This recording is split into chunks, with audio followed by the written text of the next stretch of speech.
आपको ये कहानी पसंद आए तो एक लाइक जरूर करें। ऐसी ही और कहानियाँ देखने के लिए मेरे चैनल को सब्सक्राइब भी कर लें। चंदा और रवि ने जाति पाति के बंधन के कारण एक दूसरे से अलग होने का निश्चित किया और दोनों की राहें जुदा हो गईं। मगर एक दूसरे से किए गए वादे की गांठ बांध गए। चंदा और रवि का कुछ समय बाद अलग अलग जगह विवाह हो जाता है और दोनों अपना वैवाहिक जीवन बिताने लगते हैं। अब समय अपनी गति से बढ़ता चला जा रहा था। समय ने अंगड़ाई ली और दूसरी तरफ चंदा ने एक पुत्र को जन्म दिया। बधाई हो, लड़का हुआ है। धन्यवाद दीदी।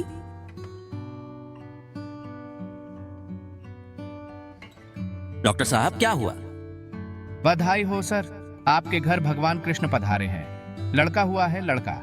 जाइए सबका मुंह मीठा करवाइए। हाँ हाँ जरूर, अभी सबका मुंह मीठा कराते हैं।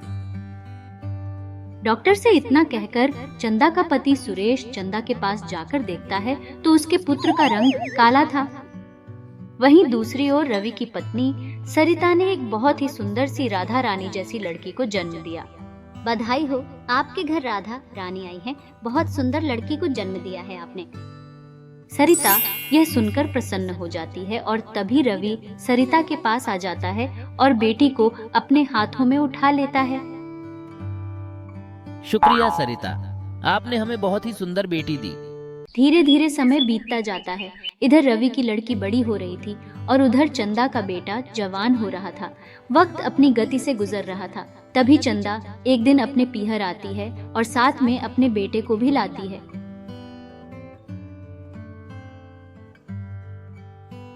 रवि कैसे हो? क्या हालचाल है तुम्हारे? घर में सब खैरियत से है ना? हाँ चंदा, सब ठीक है। तुम अपनी सुनाओ, क्या हाल है तुम्हारे? बस बढ़िया है रवि। तुम्हें अपना वादा याद है ना, या भूल गए? क्या बात कह दी तुमने चंदा, मुझे अपना वादा याद है। लेकिन चंदा, अब हमारे जमाने में और आज के जमाने में बहुत अंतर आ गया है। पहले हमें अपने बच्चों से बात करनी चाहिए। देखो रवि, हमने वादा किया था कि हम अपने बच्चों का विवाह एक दूसरे से करेंगे, तो वह वक्त आ गया है। ठीक है चंदा। एक दिन रवि और चंदा ने अपने अपने बच्चों को पास बिठाया और सारी पुरानी बातें अपने बच्चों को बता दी। लेकिन जैसे ही रवि की लड़की ऐश्वर्या ने चंदा के लड़के अभिषेक को देखा जो काला था, उसका माथा चकराने लगा और उसने अपने पिता रवि से ये शादी करने से इनकार कर दिया। जैसे तैसे रवि ने अपनी बेटी को समझा बुझाकर इस रिश्ते के लिए तैयार कर लिया। लेकिन ऐश्वर्या का मन यह मानने को तैयार नहीं था। अब ऐश्वर्या और अभिषेक का विवाह हो जाता है और ऐश्वर्या अपने ससुराल चली जाती है। तुम्हारी माँ ने मेरे पापा पर दबाव डाल के यह शादी करवाई है। कहाँ, मैं इतनी सुंदर और तुम इतने काले। तुम्हारा और मेरा मेल नहीं हो सकता अभिषेक। कोई बात नहीं ऐश्वर्या, तुम मुझे अपना पति ना मानकर अपना दोस्त मान लेना। हम दोनों इस घर में सच्चे दोस्त की तरह तो रह सकते हैं ना। मैं भी तुम्हारा जीवन बर्बाद नहीं करना चाहता था, लेकिन माँ के दबाव में आकर मैंने तुमसे शादी की। ठीक है, इस घर में हम दोनों के रास्ते अलग अलग रहेंगे। ठीक है ऐश्वर्या, जैसा तुम चाहोगी वैसा ही होगा। अब ऐश्वर्या और अभिषेक घर में रहते जरूर थे, लेकिन दोनों में पति पत्नी जैसा रिश्ता नहीं था। समय बीतता जा रहा था। तभी अचानक एक दिन ऐश्वर्या सीढ़ियों से फिसलकर बेहोश हो जाती है।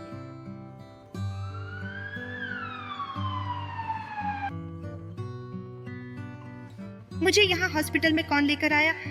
आपके पति आपको यहाँ लाए हैं मैडम। आपके सर से बहुत खून बह चुका था। तभी फल और गुलदस्ता लिए अभिषेक उसकी ओर आता है और हाउ आर यू? अब कैसा लग रहा है? तुम यह मत समझना कि मेरा इरादा बदल गया। बस ठीक हूँ, अब अच्छा लग रहा है। अरे तुम अपने मन में ये सब बातें क्यों ला रही हो? तुम बस आराम करो। मैं तो बस तुम्हारा दोस्त हूँ और दोस्त ही तो दोस्त के काम आता है। धीरे धीरे समय बीतता जाता है। अभिषेक ऐश्वर्या की खूब सेवा करता है और ऐश्वर्या पहले की तरह स्वस्थ हो जाती है। परंतु फिर भी उसके दिल में अभिषेक कोई जगह नहीं बना पाता। दोनों की राहें फिर जुदा हो जाती है। अभिषेक, ऐश्वर्या तुम्हें कितना कुछ कहती है, पर तुम सब सहन कर लेते हो यार। आखिर वह तुम्हारी पत्नी है। नहीं यार, वह तन की सुंदरता को बेस्ट मानती है, लेकिन मैं भी प्रयास में लगा हूँ। एक ना एक दिन उसका दिल जरूर जीत लूंगा यार। चल छोड़ इन सब बातों को, चल कॉफी पीने चलते हैं। धीरे धीरे समय बीतता जाता है। अब ऐश्वर्या एक कंपनी में काम करने लग गई थी। एक दिन ऐश्वर्या अपनी फ्रेंड के साथ कंपनी से आ रही थी। तभी उसको अचानक मार्केट में ही चक्कर आ जाते हैं और वह वही मार्केट में गिर जाती है। उसकी फ्रेंड उसे हॉस्पिटल पहुंचाती है और अभिषेक को फोन करके सारी घटना बता देती है। डॉक्टर साहब, क्या हुआ ऐश्वर्या को? आज से पहले तो ऐसा कभी नहीं हुआ। अभिषेक, आपकी पत्नी की दोनों किडनियों में इन्फेक्शन है जो लास्ट स्टेज पर है। अगर उनकी किडनी ट्रांसप्लांट नहीं की तो वह कोमा में जा सकती है, यहाँ तक कि उनकी मृत्यु तक हो सकती है। डॉक्टर साहब, आप मेरा चेकअप कर लीजिए, मैं अपनी किडनी देने को तैयार हूँ। तभी डॉक्टर अभिषेक का चेकअप करते हैं और पता चलता है कि अभिषेक ऐश्वर्या को किडनी दे सकता है। अभिषेक, आप अपनी किडनी दे सकते हो। तो डॉक्टर साहब, जल्दी से मेरी किडनी ऐश्वर्या को ट्रांसप्लांट कर दीजिए।